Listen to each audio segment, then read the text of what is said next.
En este momento hay un proyecto de ley registrado con 4 disposiciones que afectan tu hogar, tus costos y tu futuro, y casi nadie mayor de 60 años ha oído hablar de él. Esto no es una propuesta. No está atascado en un comité. Ya fue aprobado. Esas 4 disposiciones deciden si puedes permitirte seguir viviendo en tu casa, si tu casa mantiene su valor y si tu vecindario cambia de maneras sobre las que nadie te consultó. Parte de esto ya se está implementando con plazos que van desde 180 días hasta 5 años. Así que si tienes 55, 65 o 75 años, parte de esto ya aplica a tu vida. Hola, soy Lana Mains. No soy experta, pero comparto información financiera que te ayuda a proteger y mejorar tu calidad de vida. Así que si eso te parece útil, dale a suscribirse. Cada semana explico exactamente este tipo de cosas.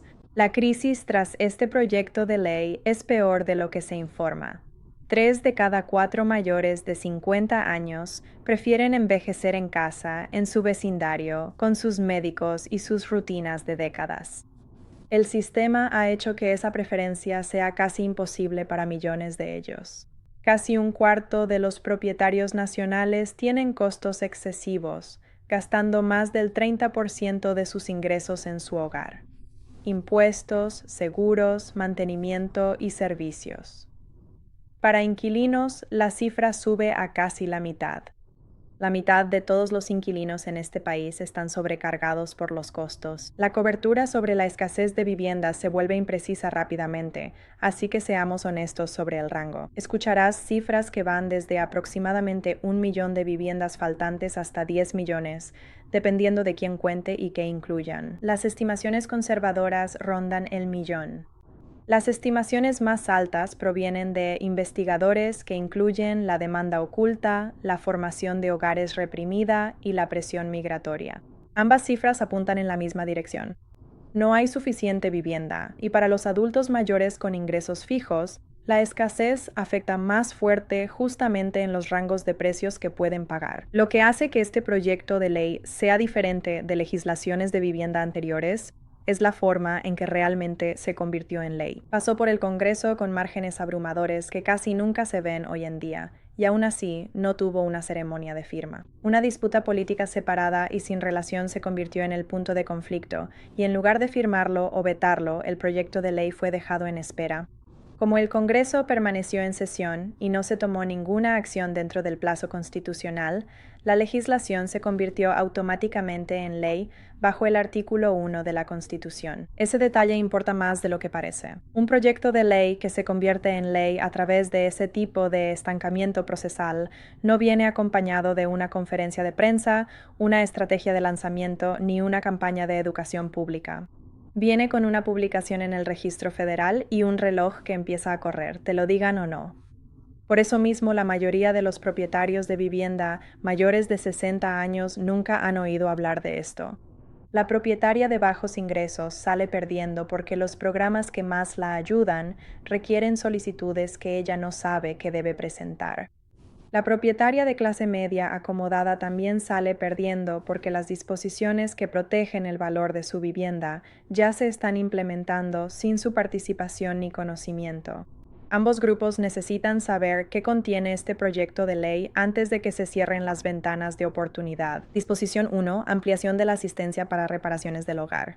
Esta disposición amplía el marco federal para la asistencia dirigida a reparaciones, enfocada específicamente en los propietarios mayores que desean permanecer en sus hogares, pero no pueden costear las reparaciones necesarias para hacerlo posible. Un techo de $15,000, un sistema de climatización de $9,000, una modificación de baño de $6,500 para movilidad. Estas no son renovaciones de lujo.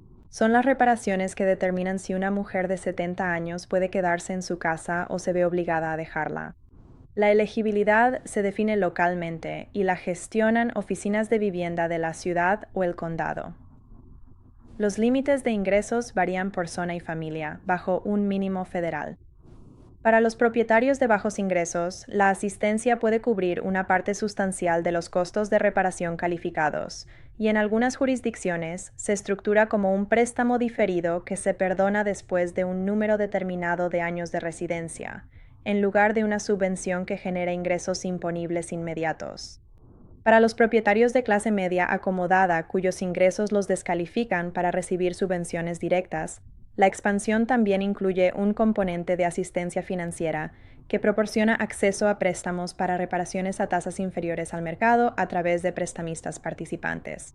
La diferencia en la tasa de interés de un préstamo para reparaciones de $15,000 se traduce en una cantidad significativa de dinero a lo largo de la vida de ese préstamo. El error que le cuesta a todos en esta disposición es el momento. El plazo de implementación de 180 días ya está corriendo.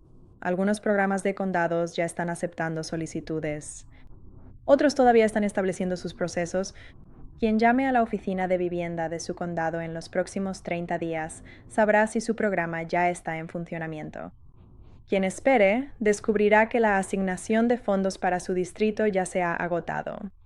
Los programas federales de asistencia para la vivienda se financian por orden de llegada. El dinero no es infinito. Una vez que se agota la asignación, el programa se cierra hasta el próximo ciclo de apropiaciones. Abre tu navegador ahora mismo y busca el nombre de tu condado más asistencia para reparaciones del hogar para el año en curso. Esa es una búsqueda de 90 segundos que podría valer miles de dólares. Tomemos el caso de una mujer llamada Patricia. Ella tiene 71 años. Es una trabajadora postal jubilada de las afueras de Baton Rouge, Luisiana. Patricia tenía un problema de filtración de agua en los cimientos que su contratista cotizó en $11,200 para remediar. Había estado posponiéndolo durante 2 años porque no tenía el dinero sin agotar sus ahorros de emergencia. 3 semanas después de que esta disposición entró en vigor, Patricia llamó a la oficina de vivienda de su parroquia. Su ingreso calificaba, el programa parroquial estaba activo y presentó una sola solicitud con 3 documentos: prueba de propiedad, prueba de ingresos y el presupuesto escrito del contratista. 6 semanas después, la remediación fue financiada. Patricia no hizo nada malo, simplemente no sabía que el programa existía hasta que alguien se lo mencionó. Ese es precisamente el problema que este proyecto de ley fue diseñado para resolver. Disposición 2. El cambio en la normativa de viviendas prefabricadas. La mayoría de las coberturas pasaron por alto este detalle por completo. La ley elimina el requisito de la regla del chasis para viviendas prefabricadas. Antes, una vivienda prefabricada debía, por ley, construirse sobre un chasis de acero permanente, norma federal vigente hace décadas. Esa regla del chasis añadía costos estructurales y de materiales que no tenían nada que ver con la seguridad o habitabilidad de la vivienda en sí, y existía principalmente para hacer que las casas fueran remolcables, aunque casi nadie reubica una vivienda prefabricada una vez que está instalada. Se estima que eliminar este requisito reducirá los costos de producción entre $5,000 y $10,000 por unidad. En una vivienda que podría venderse inicialmente por $60,000 a $80,000, esa es una reducción significativa. Para el propietario de bajos ingresos, una disminución de $5,000 en el costo de fabricación en el precio de entrada puede ser la diferencia entre calificar o no para una hipoteca, la diferencia entre un pago mensual que se ajusta a un ingreso fijo y uno que no. Para el propietario de clase media acomodada, esta disposición incrementa la oferta de viviendas asequibles de manera que absorbe parte de la presión de demanda que eleva los precios en el segmento más bajo del mercado. Más viviendas básicas asequibles reducen la presión en precios superiores. Junto al cambio en la normativa de chasis, la ley suaviza el zonaje que impedía construir casas pequeñas como anexos, dúplex y adosados, además de un plan piloto para la reconversión de oficinas, comercios y fábricas en desuso en nuevos hogares. También hay una solución más técnica oculta en el lenguaje del Código de Construcción. Ahora, el gobierno federal avala el acceso por bloque puntual, permitiendo edificios con una sola escalera central sin las 2 exigidas por los códigos de UU, desde mediados del siglo pasado. Ese único cambio permite a los desarrolladores incluir más unidades y diseños de unidades más variados en el mismo espacio, algo que ya permite en varios países con costos de vivienda más bajos. El cronograma de implementación para las disposiciones sobre viviendas prefabricadas y construcción es más largo que el del programa de asistencia para reparaciones. Las agencias regulatorias tienen hasta varios años para incorporar completamente estos cambios en las normas aplicables, y el efecto en el mercado se irá construyendo gradualmente a medida que los fabricantes adapten su producción. Esto no es un programa de 180 días. Es un cambio estructural en la economía de la vivienda asequible que se desarrolla a lo largo de los años. Pero la dirección ya está marcada, y para los adultos mayores con ingresos fijos que están considerando una transición de vivienda, la vivienda prefabricada está a punto de volverse más viable financieramente de lo que ha sido en décadas. Ahora hablemos de los inquilinos, porque incluso si eres dueño de tu casa, querrás escuchar esta siguiente parte. Millones de personas mayores de 60 años alquilan y millones más tienen madres, hermanas e hijas que lo hacen. Disposición 3. Protecciones para inquilinos adultos mayores. Quiero ser directo sobre lo que esta disposición hace bien y cuáles son sus límites, porque exagerarla sería un perjuicio para las personas que toman decisiones reales basadas en ella. Aproximadamente la mitad de los inquilinos a nivel nacional están sobrecargados por los costos, y para los inquilinos mayores de 60 años con ingresos fijos, ese número es aún mayor. Las protecciones en esta disposición se dividen en 3 categorías: requisitos de periodo de aviso, límites al aumento de alquiler en viviendas con asistencia federal y lenguaje antidesplazamiento para inquilinos adultos mayores en propiedades cubiertas. La norma exige un mínimo federal de 90 días previos a aumentos de alquiler superiores al umbral en propiedades con asistencia federal. Antes no había un requisito federal coherente y las leyes estatales variaban.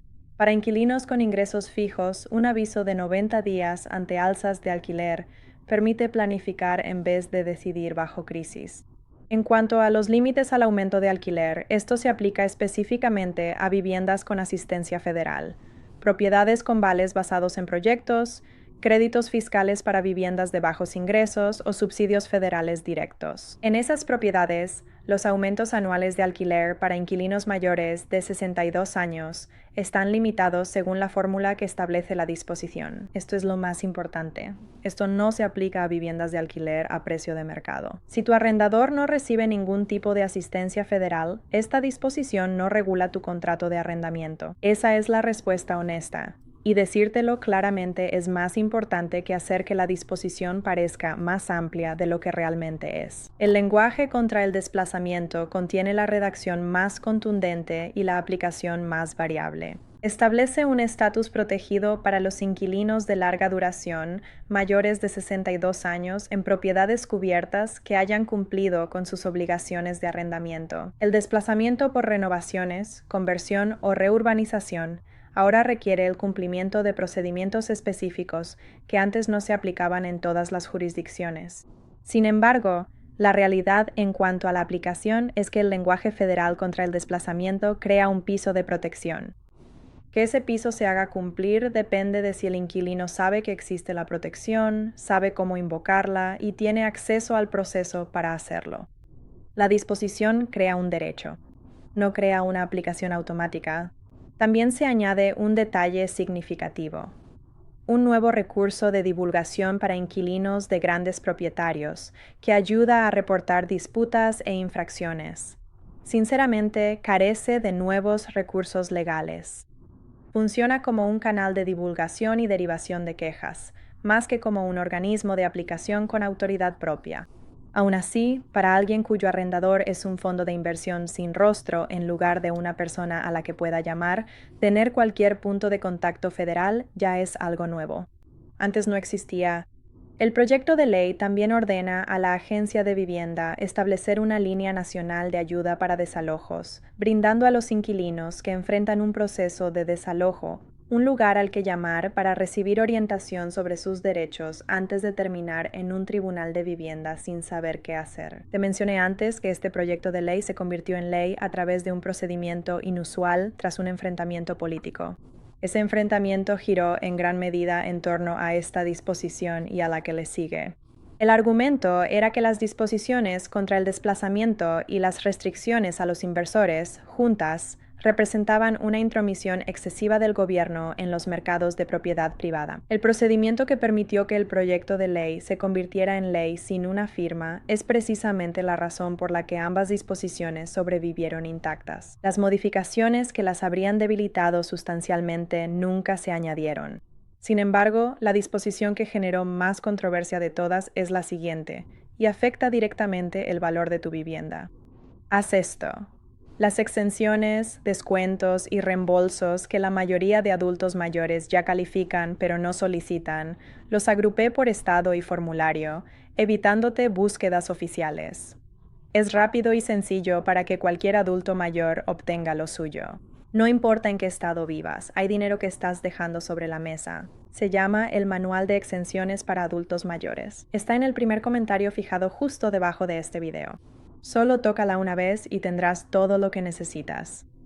Ahora, quédate aquí porque la última es el mayor golpe al valor de tu casa que la mayoría de los propietarios nunca ve venir, y es la razón por la que hice todo este video. Disposición 4. Restricciones a los inversores institucionales. Esta es la sección que la mayoría de los medios de comunicación ignoró o interpretó mal. Los inversores institucionales, fondos de inversión, vehículos de capital privado y grandes entidades corporativas han estado comprando viviendas unifamiliares en mercados específicos a gran escala. No una casa, no 10 casas, sino cientos y, en algunos mercados, miles compradas sistemáticamente, convertidas en alquileres a precios de mercado y mantenidas como activos financieros en lugar de residencias. Analistas económicos han estimado que la actividad de compra institucional en los mercados más afectados ha reducido significativamente el inventario disponible para compradores individuales. Cuando un comprador institucional adquiere una vivienda, esta sale permanentemente del inventario disponible para propietarios ocupantes. Se convierte en una unidad de alquiler al precio que el mercado pueda soportar. Para un adulto mayor que ha pasado 35 años en un vecindario, el efecto es directo. Los vecinos que habrían comprado la casa de al lado no la compran. En su lugar, la posee una empresa de gestión inmobiliaria. La densidad de propietarios ocupantes disminuye, los patrones de mantenimiento cambian y el tejido social que hace que envejecer en el lugar se sienta seguro y sostenible comienza a deshilacharse. Esta disposición restringe la actividad de compra de inversores institucionales en mercados residenciales unifamiliares en áreas geográficas específicas, y lo hace de dos maneras. Primero, establece umbrales de límite de propiedad, generalmente definidos en torno a la tenencia a gran escala de cientos de viviendas unifamiliares, ya sea en manos de una sola entidad o de un grupo de entidades afiliadas, por encima de los cuales se prohíben nuevas adquisiciones en los mercados cubiertos sin la aprobación regulatoria. En segundo lugar, y esta es la parte que casi nadie está cubriendo, la aplicación de la norma está vinculada al tratamiento fiscal federal de las propiedades residenciales en manos de inversores. Los propietarios institucionales que superen el umbral de propiedad en los mercados cubiertos pierden el acceso a beneficios específicos de depreciación y tratamientos de recuperación de costos. Eso no es solo una norma regulatoria, es una palanca financiera. Depreciar una cartera de viviendas representa una suma considerable para un gran inversor institucional, y eliminarlo altera la rentabilidad de la adquisición residencial a gran escala más que cualquier esquema de multas. Las sanciones civiles por infracciones también representan sumas considerables, calculadas ya sea como una cantidad fija por cada infracción o como un múltiplo del precio de compra, lo que sea mayor. Vale la pena ser precisos sobre lo que esta disposición no hace. No obliga a ninguna empresa a vender las viviendas que ya posee. La restricción solo regula las compras futuras.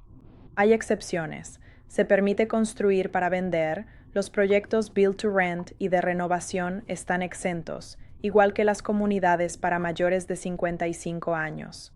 Antes, la norma obligaba a los inversores de Build to Rent a revender a particulares tras unos años. Ese requisito obligatorio de reventa fue eliminado antes de la aprobación final, lo que suavizó considerablemente la propuesta original. Los analistas también señalan que los propietarios institucionales de grandes carteras residenciales aún representan una pequeña parte del parque de viviendas a nivel nacional.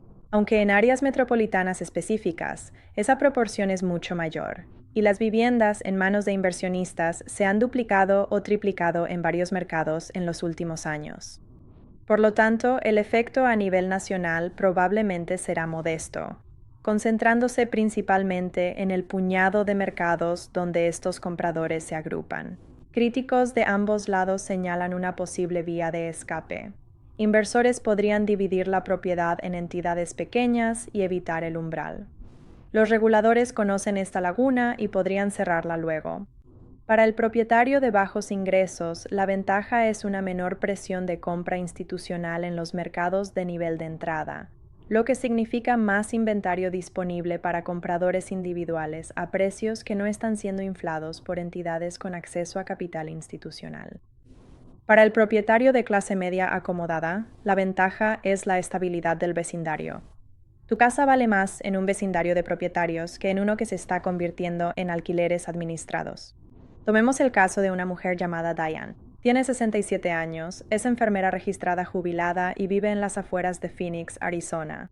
Diane vio cómo una misma empresa de administración compró 6 casas en su calle en un periodo de 18 meses.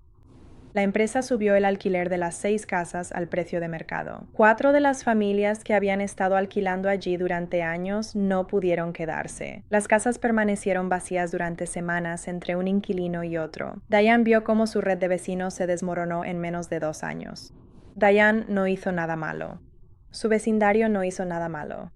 Eso es lo que la compra residencial institucional a gran escala le hace a una calle donde la gente planeaba envejecer, y esta disposición es una respuesta legislativa directa precisamente a ese patrón.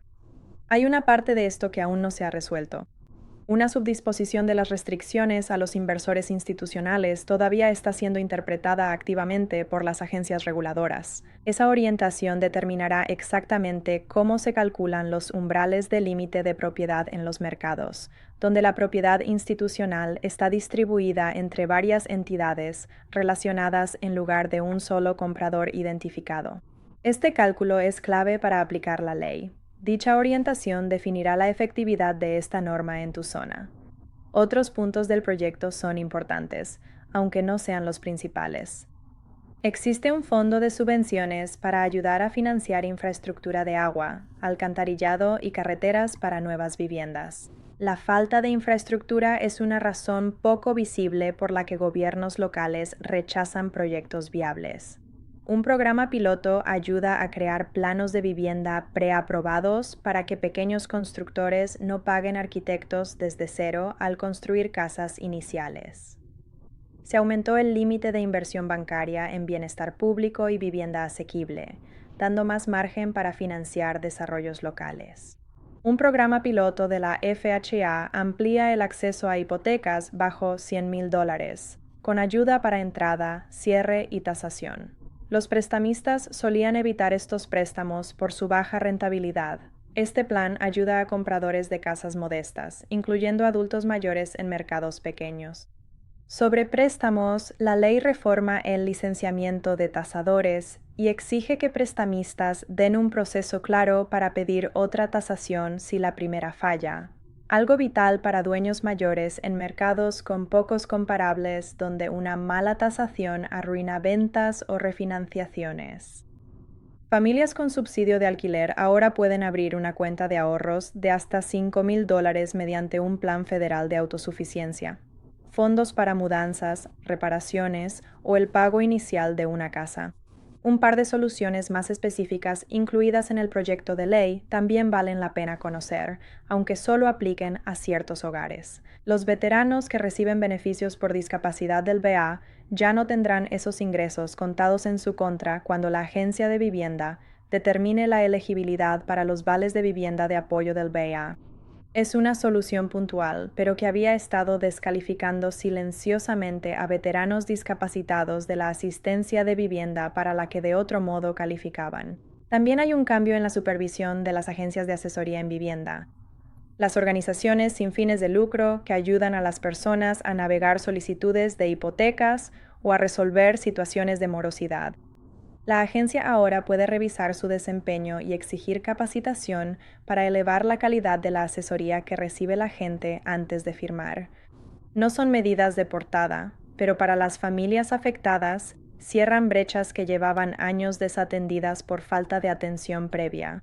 También vale la pena entender por qué el Congreso actuó en este tema más allá de los simples números de escasez. Investigaciones de larga data realizadas por grupos que monitorean la carga de los costos de vivienda han mostrado que esta presión ha ido aumentando durante años entre los propietarios mayores, específicamente sumándose al alza de las primas de seguros, los impuestos a la propiedad y las facturas de servicios públicos, no solo los pagos hipotecarios. Esa distinción es importante. Muchos de los propietarios a los que está dirigido este proyecto de ley pagaron sus préstamos hace décadas. Son los seguros, los impuestos y las facturas de reparación acumulados sobre una casa ya pagada los que empujan a las personas por encima del umbral de carga de costos. Y es precisamente por eso que una subvención para reparaciones y una reducción de costos en viviendas prefabricadas hacen más por este grupo que una reducción en la tasa hipotecaria jamás podría hacer.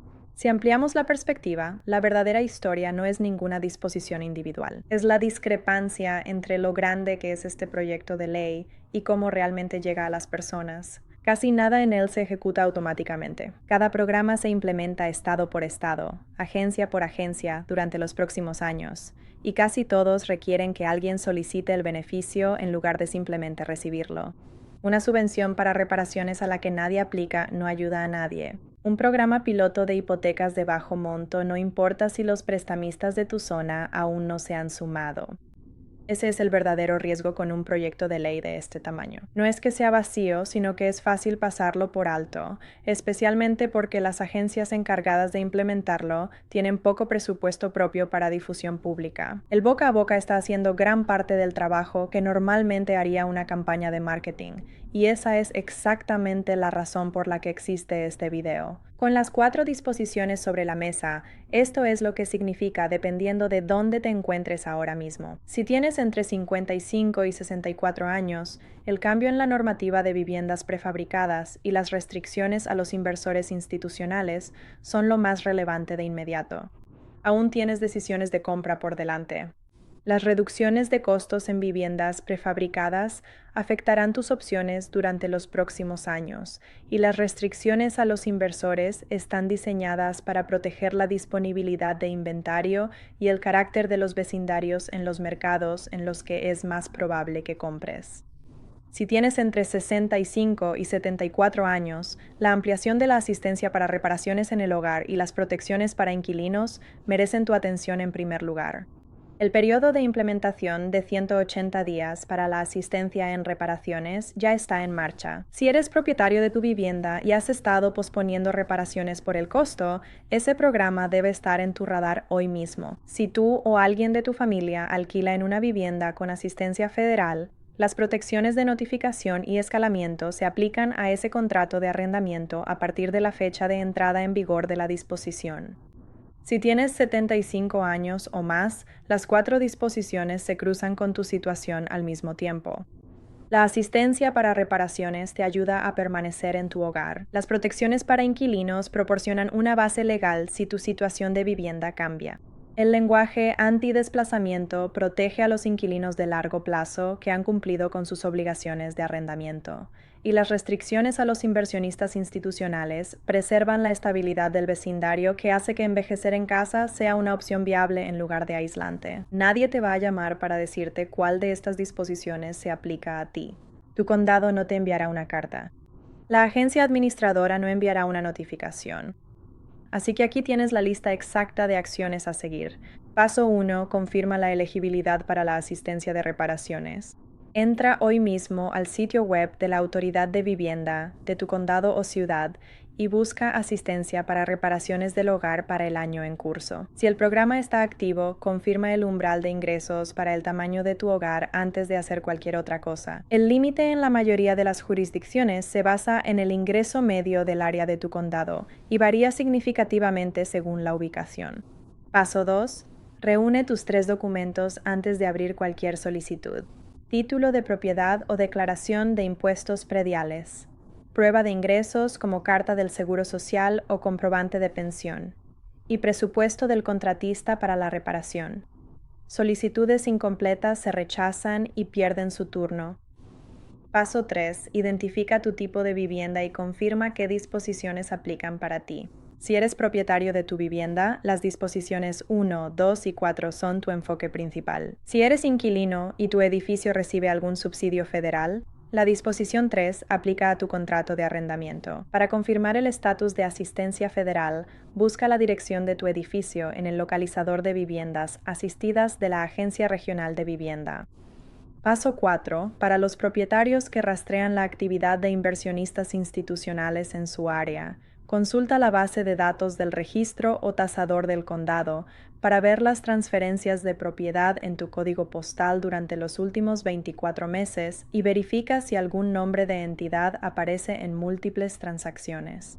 Ese es el patrón que el umbral del límite de propiedad está diseñado para abordar. Si encuentras uno, documéntalo y preséntalo en tu oficina regional de vivienda a través del proceso de quejas de vivienda justa. Paso 5. Establece un recordatorio con una fecha límite para dentro de 90 días a partir de hoy. Los programas de asistencia para reparaciones que ya están activos probablemente habrán comprometido la mayor parte de sus asignaciones iniciales de fondos dentro de los primeros 90 a 120 días. Si no has confirmado tu elegibilidad y comenzado tu solicitud dentro de ese plazo, es posible que tengas que esperar hasta el próximo ciclo de asignación de fondos. Anota la fecha. Busca el programa hoy mismo. Paso 6. Vuelve a consultar cuando se publique la guía sobre la subdisposición para inversores institucionales. Esa interpretación regulatoria determinará cuán eficazmente se aplica la cuarta disposición en los mercados donde la propiedad está distribuida entre entidades relacionadas y definirá exactamente qué significa esto para tu mercado y el valor de tu vivienda. La mayoría de los propietarios mayores de 60 años aún no tienen idea de que esta ley fue aprobada. Ahora tú sí lo sabes y lo que es más importante, sabes qué contiene realmente, qué disposiciones aplican a tu situación, cómo son los plazos y qué documentos necesitas antes de iniciar cualquier solicitud.